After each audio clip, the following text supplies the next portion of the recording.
The basic primer has hopefully given you a good idea of how your brain works on a day to day basis, and you're probably already seeing ways that you can improve its function by increasing the number of desirable neurotransmitters, for example, or by forming new connections by repeatedly performing two actions together that you want to become associated.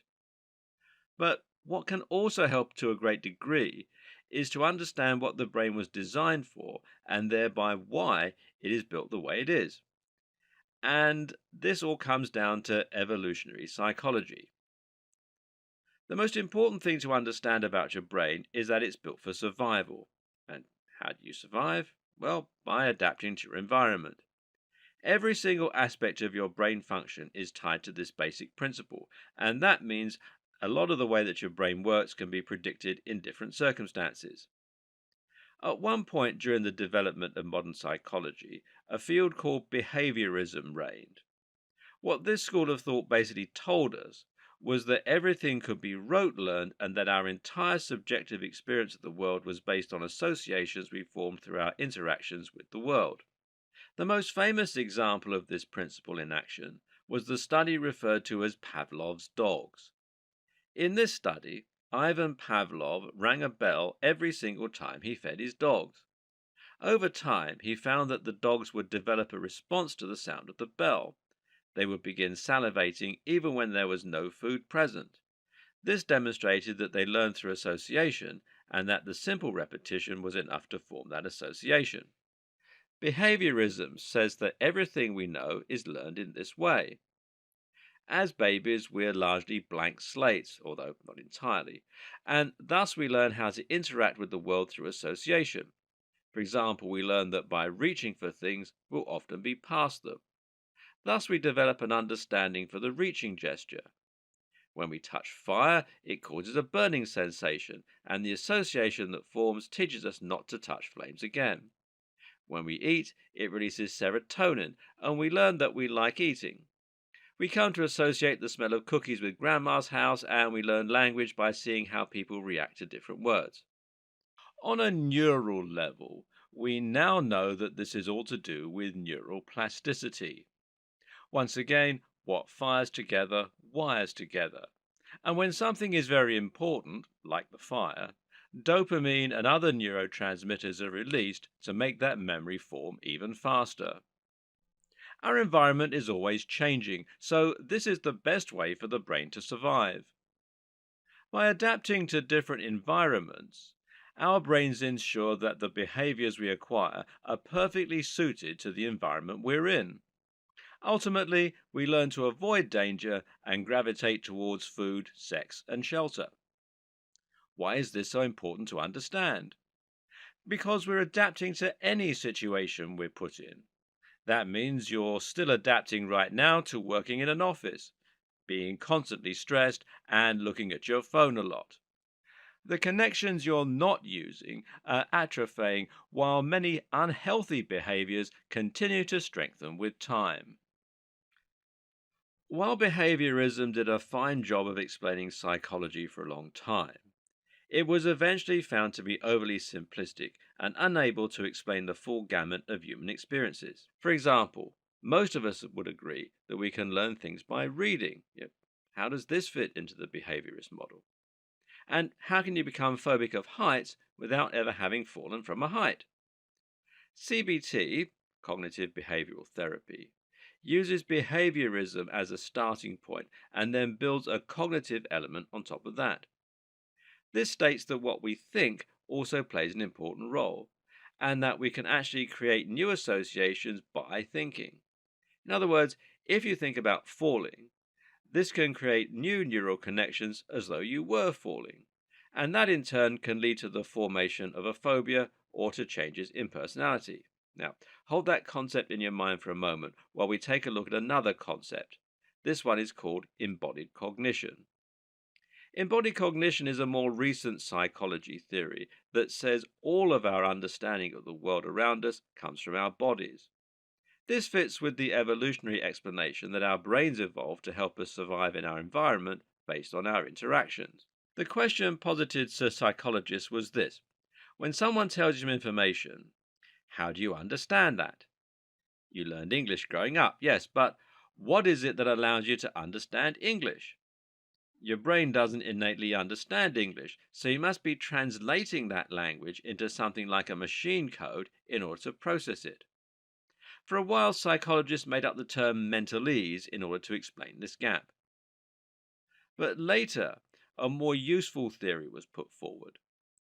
Embodied cognition explained that we understand language by relating it back to our understanding of the world around us. When you hear someone telling you a story about walking through a cold forest, you understand that by imagining yourself walking through a cold forest.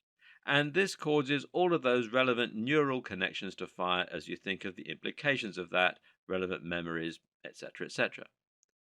And what's actually happening here is the areas of your brain are firing as though that story was really happening to you. If you put someone under an MRI scanner while you tell them about the time you went swimming, their brain areas will light up as though they were going swimming. And this is how simply imagining something or picturing something can create associations in your brain. If you're high up and you keep imagining falling off that height, then your neurons will fire at the same time as though you were falling off that height.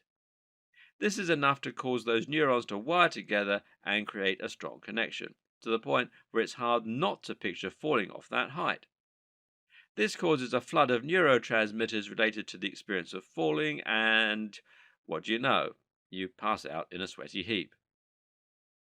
CBT is a technique you can use to create more positive associations and connections in your brain, and we'll look more at how this works later on in the series. With all you've learned so far, it's easy to see how brain training can work in theory by helping you to create stronger connections throughout your brain and create new connections entirely, thereby learning new skills and improving those you have. This has given rise to a lot of brain training programs and sites that teach you to do things like performing maths tests or memory challenges. And the more you do this, in theory, the more you'll strengthen those skills and the better your memory, attention, or mental arithmetic will become. Which sounds like a seal of approval. Should you go ahead and start using that kind of brain training? I argue no. While something like Luminosity or Nintendo Brain Age might be useful for challenging your recall or your spatial awareness, the reality is that they're far too specific to be all that useful in the real world. When you train yourself to become better at spotting the number of cute penguins in a group, and this is the kind of setup these fun brain trainings often introduce, you become better at doing precisely that. You're strengthening neural connections around penguins. You're repeating that game over and over and becoming better at that game. But this isn't going to do much for your ability to think of answers in an interview. It's not transferable to the real world, and for that reason, it's not going to be much use. You know what is a good way to train yourself and become better at interviews, though? Simple. Expose yourself to more interviews. This will put you in the specific set of circumstances you need to enhance that skill, and it will ensure that you're using precisely the correct neural pathways. But that's not to say that all brain training is a waste of time. The very best form of brain training there is simply to challenge yourself to perform numerous different cognitive tasks and to continuously expose yourself to novel situations and challenges. In other words, you need to consistently try new things, consistently test yourself and force your brain to keep on growing. The more you exercise your brain plasticity, the easier this will be. The more dopamine, norepinephrine, brain-derived nootropic factors, etc. you'll produce. It's only when we stop learning new things and stop challenging yourself that your brain becomes incredibly unplastic and you begin to lose abilities. Because brain plasticity can work both ways, a form of pruning does occur when you go for a long time without using a specific neural pathway, and that's why we are inclined to forget things over time. What's more is that the brain will eventually stop producing neurotransmitters that enhance neuroplasticity. Brain-derived neurotropic factor, otherwise known as BDNF, and dopamine are directly related to myelination and neurogenesis, the creation of new brain cells. But if you never use them, they will occur less regularly. A happy brain and a healthy brain is a brain that you're using in lots of unique ways. Think about what an amazing learner you are as a baby. Why is that? Well, partly this is due to the fact that everything around you is novel. The world is filled with things you don't understand, and the brain is flooded with neurochemicals in order to start making sense of it all. As you get older, more connections are created and you understand the world more. However, you'll still continue learning lots of new things and experiencing lots of new things as you go to school and college, as you move home, as you go through puberty, when you learn to drive, when you try out new hobbies. But then you reach adulthood. You find a happy relationship, you fall into a job you like, and your life finds a rhythm. You do that same job day in, day out for the next 50 years. And the older you get, the fewer new experiences you expose yourself to. You stick with the same friends, you stick at the same hobbies, and your brain stops growing. And this can eventually lead to danger as you become more likely to experience age related cognitive decline or brain disorders like Alzheimer's or dementia. If nothing else, you become more forgetful, more set in your ways, and less able to learn new skills. This is one reason fluid intelligence, as opposed to knowledge, deteriorates as we get older. But it doesn't have to be that way. Not if you understand how important it is to keep exposing yourself to new things and to keep learning. Keep learning new languages, learn new games, meet new people, explore new places. Just being in a novel environment will cause a flood of neurotransmitters associated with attention and awareness to fire. Take different routes to home from work, go for a jog and explore. And use your body. Learning with the body is really what the brain is designed for, as we've seen. So this is an incredibly important way to keep challenging yourself and to keep learning. Choose activities that will teach your brain useful skills as well. If you want to get more from your brain, then why not learn other languages so that you have more ways to process information? Why not teach yourself to become better at maths or learn programming? Because here's the irony. Things like this will actually prove to be much more useful in the real world than having a slightly better memory anyway. What might surprise you is just how effective computer games can be with all this when it comes to improving your brain power. Once upon a time, we thought that computer games were bad for children, that they would melt their brains and make them violent or something.